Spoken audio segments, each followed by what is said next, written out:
कौन आम जनमानस के साथ हर मुश्किल में कंधे से कंधा लगाकर खड़ा रहा, ये एक एक मन ने महसूस किया है।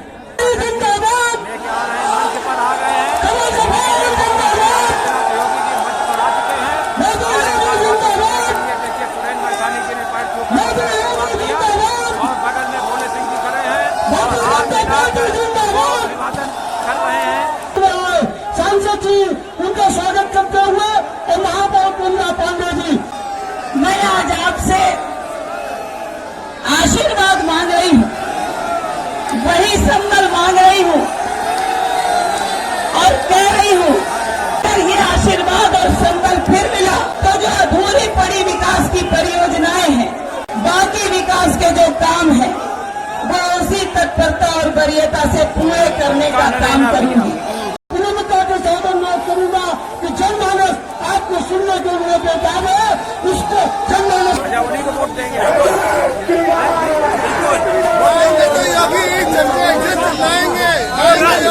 जो राम को लाएंगे हम उनको लाएंगे। योगी बाबा जिंदाबाद, बुलडोजर बाबा जिंदाबाद। क्या कह रहे हैं? 300 के पार महादेव की माया है, योगी मोदी छाया है। लेकिन भाइयों बहनों, आपने देखा होगा आपके यहाँ छठ माई का घाट का सुंदरीकरण होता है तो अयोध्या में दीपोत्सव का भी आयोजन होता है। मथुरा वृंदावन में रंगोत्सव का आयोजन होता है। काशी में देव दीपावली और प्रयागराज में भव्य कुंभ और दिव्य कुंभ का आयोजन करने का सौभाग्य भी हम लोगों को प्राप्त होता है। महिला शक्तिकरण के लिए वो बहुत कुछ कर रही है और योगी सरकार के द्वारा महिलाओं को बहुत प्रशासन मिला, इतना पावर मिला महिलाओं को। महिला मोर्चा कुल मिला के किसी के अंदर इतना दुस्साहस नहीं है जो गलत कर, जो महिलाओं के साथ बुरा कर सकती। हर गरीब को डबल डोज राशन का, राशन के नाम पर किसी ने पैसा तो नहीं लिया ना, फ्री में राशन मिल रहा है ना। भाइयों बहनों, पहले की सरकार में ये राशन का पैसा, ये बिजली का पैसा, ये दवा का पैसा कहां चला जाता था? यही पैसा चला जाता था समाजवादी पार्टी के इत्र वाले मित्र के घर में, कहा जाता था। और इसीलिए हम लोगों ने 5 वर्ष के अंदर गरीब कल्याणकारी योजनाओं का लाभ तो प्रत्येक नागरिक को देने का काम किया ही, विकास की योजनाओं को मजबूती के साथ आगे बढ़ाने का कार्य किया ही। लेकिन साथ साथ भाइयों बहनों, हमने ये भी तय किया है, जब तक ये भ्रष्टाचारी, पेशेवर माफिया और अपराधी अपना नग्न तांडव करते रहेंगे, तब तक विकास का कोई मतलब नहीं।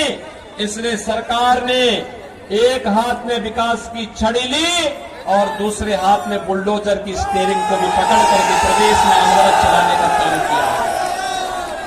आज आप देख रहे होंगे विकास के कार्य में कोई बाधा नहीं।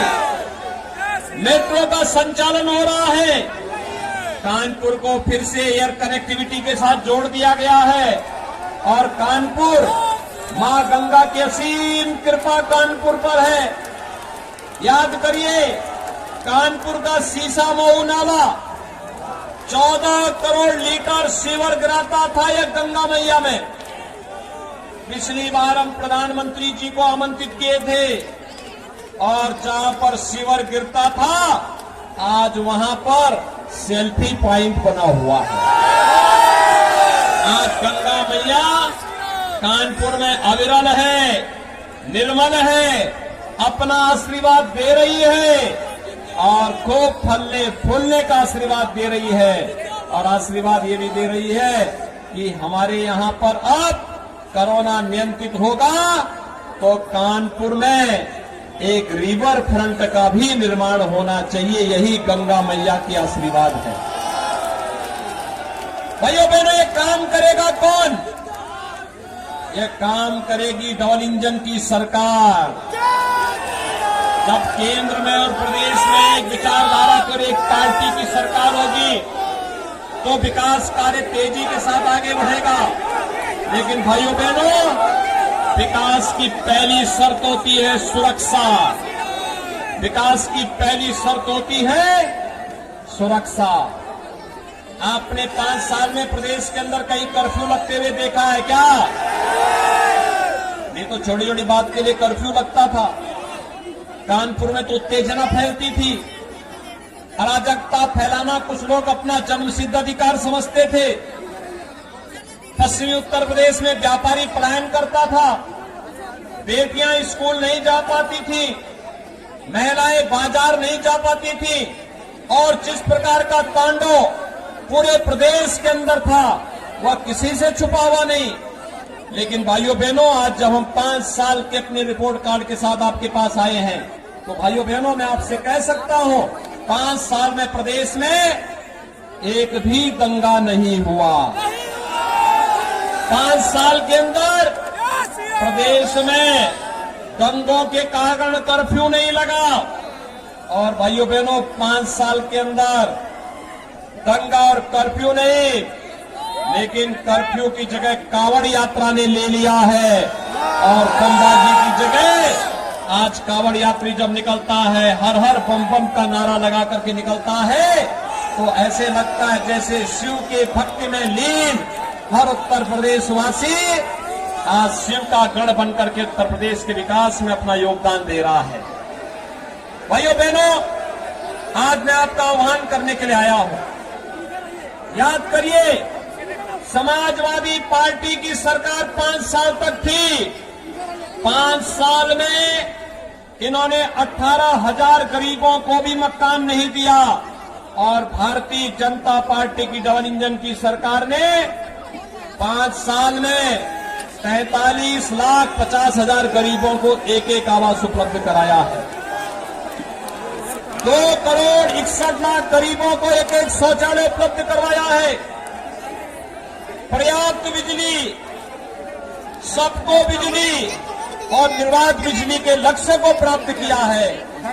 आज प्रदेश एक्सप्रेसवे बन रहा है। याद करिए, लखनऊ और कानपुर के बीच भी एक नया ग्रीनफील्ड एक्सप्रेसवे बन रहा है। और पिछली सरकारों के समय याद करिए, हर कस्बे में, हर जनपद में पिछली सरकार ने अपनी प्रवृत्ति के अनुरूप तमंचावादियों को और कट्टा बनाने वालों को जन्म दे दिया था। आज तो कानपुर में डिफेंस कॉरिडोर बन रहा है, और डिफेंस कॉरिडोर के माध्यम से रोजगार भी यहां प्राप्त होगा। और डिफेंस कॉरिडोर के माध्यम से जब तोपें बनेंगी, तो कानपुर का नौजवान उन तोपों को लेकर के जब भारत की सीमा में जाकर के दुश्मन को गरजेगा, तो फिर पूरा भारत एक बार फिर से कह उठेगा, भारत माता की जय के नारे के साथ। हम उनको लाए।